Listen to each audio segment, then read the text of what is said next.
तो पिछली सरकार में विधानसभा के स्पीकर रहे जेडीयू नेता विजय चौधरी मंत्री जो हैं आज मंत्री पद की शपथ वो लेने वाले हैं। ऐसे में साफ है कि बिहार विधानसभा का नया स्पीकर बीजेपी के कोटे से होगा। रिपब्लिक भारत ने खास बातचीत की इनसे, आइए सुनवाते हैं इस बातचीत को, देखते हैं इस मुलाकात को।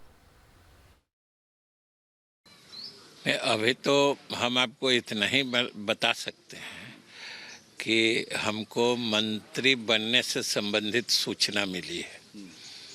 अब स्पीकर का पद किसे जा रहा है और कौन बनने जा रहे हैं, इसके बारे में कोई आधिकारिक सूचना हमको नहीं है। आप मंत्री की शपथ लेने जा रहे हैं? हाँ, ऐसी सूचना मिली। नीतीश जी ने क्या कहा कि आप आइए 4:30 बजे? नहीं, नीतीश जी ने कहा, और ये तो सूचना राजभवन से ही आई है। सूचना राजभवन से आ चुकी है, जिसको कहते हैं कि आप शपथ लेने के लिए आइए। तो इसलिए आधिकारिक सूचना है, राजभवन की सूचना है। और मंत्रिमंडल का स्वरूप अभी काफी छोटा हो रहा है, विस्तार आगे होगा। सूचनाएं तो ऐसे ही हैं।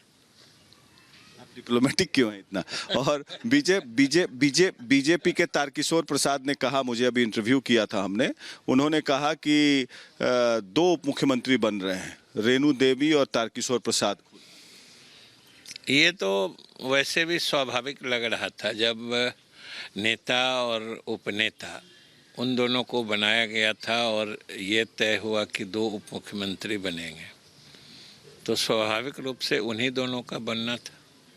सुशील मोदी और नीतीश कुमार की जोड़ी इस बार टूट गई। आपको क्या लगता है कि सुशील मोदी की जो काबिलियत है, उनका काबिलियत का किस रूप में इस्तेमाल होना चाहिए, देश की राजनीति में होना चाहिए? देखिए, सुशील मोदी जी एक बहुत ही काबिल, मेहनती और लगनशील व्यक्ति हैं, इसमें कोई दो राय नहीं है। और उनको उप मुख्यमंत्री नहीं बनाया गया या फिर उनकी काबिलियत का उपयोग पार्टी कैसे करेगी, यह सब भारतीय जनता पार्टी का अंदरूनी मामला है। लेकिन इसमें कोई दो राय नहीं है कि सुशील मोदी जी एक बहुत ही काबिल, योग्य और मेहनती व्यक्ति हैं। और इस बार देखा जा रहा है कि जैसे बीजेपी को 74 सीटें आ गई, जेडीयू को 43 सीटें आ गई, तो आपका रिप्रेजेंटेशन भी क्या कम होगा? या आप लोग, क्योंकि बिना नीतीश कुमार के तो सरकार बननी नहीं है बीजेपी की, आपसे स्पीकर का पद ले लिया उन्होंने, तो ये क्या दबाव की राजनीति कर रहे हैं? मेरी समझ से इसमें दबाव की राजनीति जैसी कोई बात नहीं है।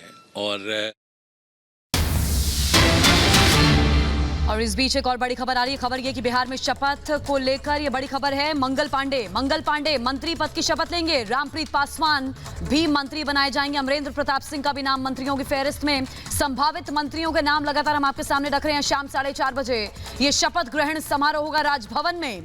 7वीं बार नीतीश कुमार बिहार के मुख्यमंत्री के तौर पर शपथ लेंगे। वहीं जो संभावित नाम है उनके कैबिनेट के, मंत्रिमंडल के, वो हम आपके सामने रख रहे हैं। मुख्यमंत्री के शपथ के साथ साथ 2 डेप्यूटी सीएम होंगे और साथ ही कैबिनेट के मंत्री भी शपथ लेते हुए आपको नजर आएंगे।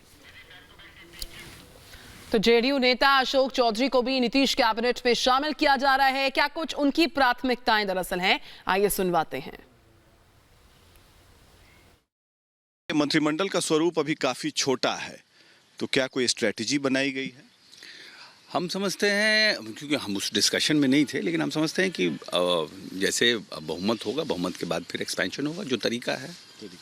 हाँ, धन होता है तो बार्गेन का कोई सिचुएशन नहीं होता, बैठ करके कुछ न कुछ बात किया जाता है और उसमें निर्णय होता है। अब स्पीकर पर क्या हुआ है वो हमें जानकारी नहीं है फाइनली, लेकिन क्योंकि विजय चौधरी मंत्री बनाए जा रहे हैं, अब जदयू से स्पीकर होगा या बीजेपी से होगा ये अभी फाइनल नहीं है। हम समझते हैं कि आज शाम तक वो भी फाइनल हो जाएगा। नहीं, हो सकता है, क्योंकि इधर से हो रहे हैं तो बीजेपी से भी कुछ नाम आ सकते हैं या बीजेपी बहुमत के बाद भी कर सकता है, दोनों बात हो सकती है।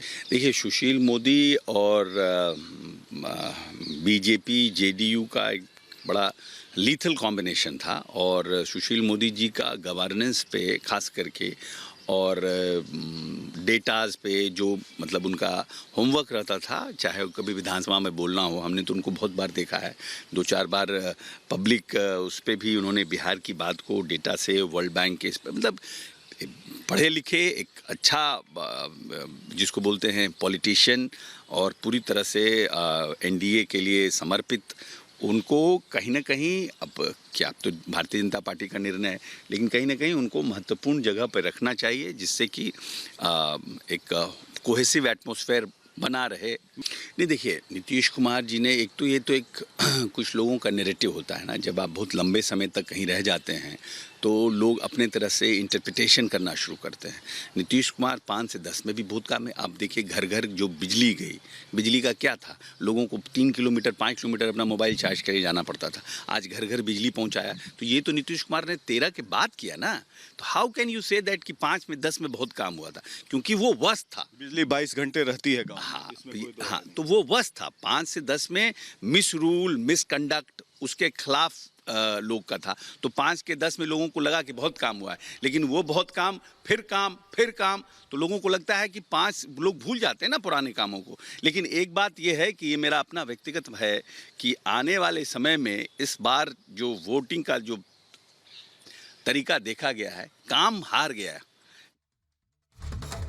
जेडीयू नेता अशोक चौधरी को आप सुन रहे थे। आगे बढ़ेंगे। देखिए, संतोष सुमन को भी नीतीश कैबिनेट में जगह दी गई है। संतोष सुमन से खास बातचीत की हमारे सहयोगी प्रकाश सिंह ने। जी, आप पहली बार मंत्री बन रहे हैं। देखिए, अभी तक ऑफिशियल कम्युनिकेशन हमारे पास नहीं है, लेकिन जैसा कि क्यास लगाया जा रहा है, जाहिर सी बात है कि पहली बार राजनीतिक जीवन के लिए एक बहुत बड़ा दिन होता है। लेकिन मैं तो आदरणीय श्री नीतीश कुमार जी को धन्यवाद दूंगा, अपने राष्ट्रीय अध्यक्ष श्री जीतन राम मांझी जी को। उन्हीं के पद चिन्हों पर मैं आगे बढ़ा हूं, उनको देख के बढ़ा हूं, और एक चुनौती के रूप में मैं इसे स्वीकार करूंगा। जो भी विभाग मुझे मिलेगा, उस विभाग में जो जितनी मेरी क्षमता है, जो मैंने सीखा है अपने पिताजी से और आदरणीय नीतीश कुमार जी को देख करके, मैं पूरी तरह से एक्सेल करने की कोशिश करूंगा, उसमें 100% देने का काम करूंगा। देखिए, जो काम करने वाला होता है उसको विभाग की चिंता नहीं होती है। हमने माननीय मुख्यमंत्री जी पर छोड़ दिया है, अपने राष्ट्रीय अध्यक्ष जी पर छोड़ दिया है, और जो भी विभाग मिलेगा उसमें मेरा मकसद सिर्फ एक है कि गरीब कल्याण कैसे हो।